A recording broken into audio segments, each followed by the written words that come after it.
the Missouri National Guard one-on-one. Missouri National Guard, always ready, always there. Missouri takes on Arkansas Tuesday night here at Mizzou Arena. It will be senior night. We're joined by head coach Frank Haith to talk about it, give a little preview. And coach, senior night, big night, emotional at times. As you see each of these three guys, Keon, Alex, and Lawrence, walk up there in the pregame ceremony and you give them a hug and give them their jersey, what are some of the things you'll be thinking about of each of these guys as they play their last game here? Well, they all got different storylines, so to speak. I mean, I think we just talked about it off the air.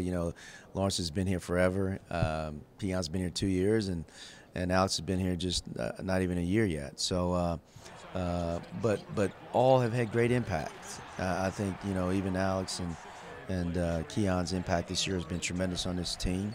And then you look at Lawrence Bowers, who's been inbred in this community for 5 years, and I will say this about Keon and Alex: they've embraced this community, and they've embraced being a Mizzou Tiger. I mean, to hear Alex say that in his post-game media comments, and I'm glad I'm gonna graduate a Tiger. So it's had a great influence in terms of impact on both those guys too. I just think about how much growth each of these three guys have made just in the 2 years. In the case of Alex, or not Alex, but Lawrence and Keon, in the 1 year that you've been Alex's coach since you've been around them, is kind of growth and how much they've changed since you've known them. Sort of part of the storyline that they all have. Yeah, and I would agree with that 100%. I think Lawrence Bowers, I only had him for a couple of weeks before he had his ACL injury, and he's a different player, but Keon has changed throughout the year from where he was in terms of his impact and how he approached the game to where he is right now. It's been light years different from November to March. Same thing with Alex, because Alex's role has changed, and we want him to be more of a scorer presence in the paint. And now he's playing with that kind of confidence.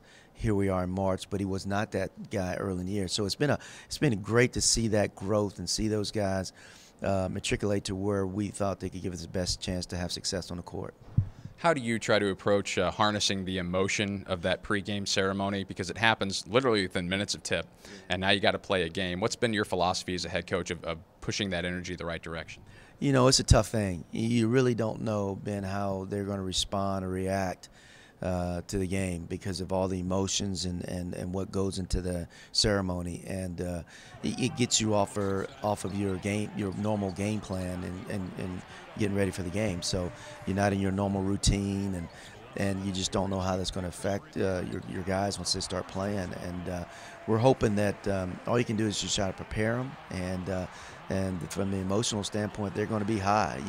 I think we just got to make sure they stay even keel as we go out and play. Alex Oriaki, SEC Player of the Week. He certainly deserves it for the way he's been playing lately, and this is a guy that we've talked about before. He just seems to keep getting better every single game. Yeah, and I think that obviously when Lawrence went out, we really established Alex even more, and he struggled in that role early on. Then he's just kept getting better and better and better to the point now where he's SEC Player of the Week, and double guy pretty consistently in terms of how he's playing. But he's been tremendous. And as you look at this matchup with Arkansas, rematch from a hard-fought game down there in Fayetteville a few weeks ago, what do you see as the keys to victory and the things that you'd like to see your team do a little bit better to get a win this time? Well, we played good enough to win last time. We just didn't finish the game, and obviously there's some things defensively we didn't do well enough there, even though we were in position to win that game with 40 seconds left to go in the ball game.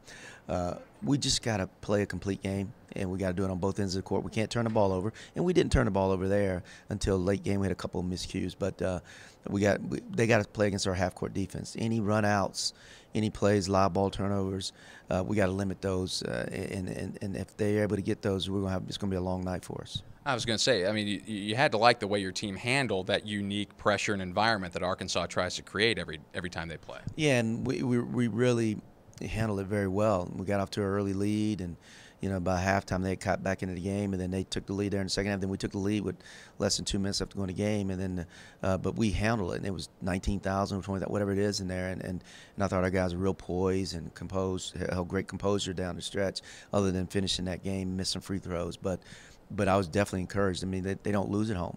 Syracuse is the only team to go in there and beat them. Speaking of not losing at home, how much would it mean to you and your group to wrap up this interview, to wrap up the regular season undefeated in Mizzou Arena?